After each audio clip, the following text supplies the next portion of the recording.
Plus jamais seul avec le yoga. Je réalise que la pratique du yoga a transformé ma vie. Ce que je prenais pour une entrave est devenu un atout. Comment ? Par mon cheminement, je me suis retrouvé et j'ai pu me rencontrer et apprendre tout simplement à me connaître.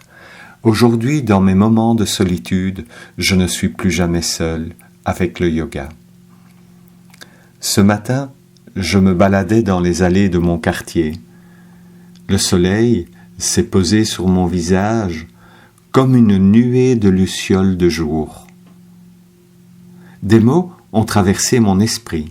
Un ange messager me les a déposés. La solitude était le thème de cette chaîne de mots et de sensations.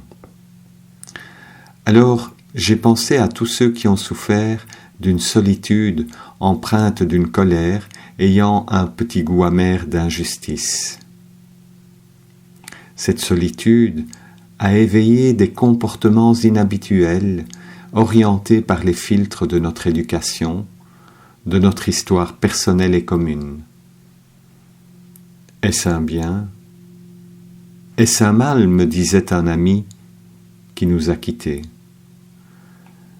Derrière la solitude se cache notre histoire et notre attachement. Un attachement à la présence, un attachement à une présence familiale, une présence amicale ou professionnelle. Par la force de l'histoire, beaucoup de personnes ont été isolées et même séparées. Ce message a été écrit pour toi qui te retrouves dans ces lignes, pour te dire en toute simplicité ceci. Il n'y a aucune raison d'avoir peur. Il n'y a aucune raison de se laisser emporter par les vagues de l'intolérance, de la division et la privation de liberté. La peur colore la solitude d'un ton de violence. Alors, tu as de la présence autour de toi, il y a du mouvement, des activités, cela bouge. Mais tu ressens au fond de toi que cela ne fonctionne pas. Les moments de joie sont éphémères et la peur revient. Tu ressens au fond de toi une profonde incomplétude et tu ignores comment combler ce vide, ce manque. Au bout du compte, tu te sens toujours aussi seul. Peut-être que la raison de ce sentiment de solitude est que tu as laissé ton cœur de côté. Tu n'es pas allé voir au fond de toi s'il n'y avait pas quelqu'un avec qui tu pouvais parler, s'il n'y avait pas quelqu'un avec qui partager ton sentiment. Aujourd'hui, c'est le moment d'aller regarder en toi ce qui se passe. Dès lors, tu peux te rencontrer, aller dans ton cœur.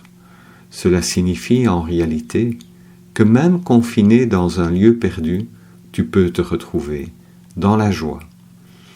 Alors, comprends que en te posant et en te connectant à ton soi profond, cette solitude nocive peut disparaître.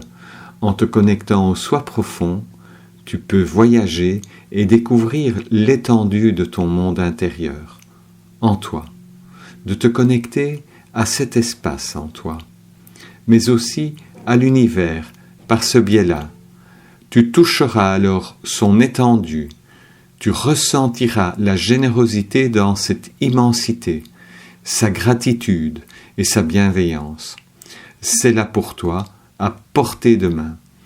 Il faut juste prendre le temps de se rencontrer et de s'émerveiller comme un enfant, de se connecter au soi profond.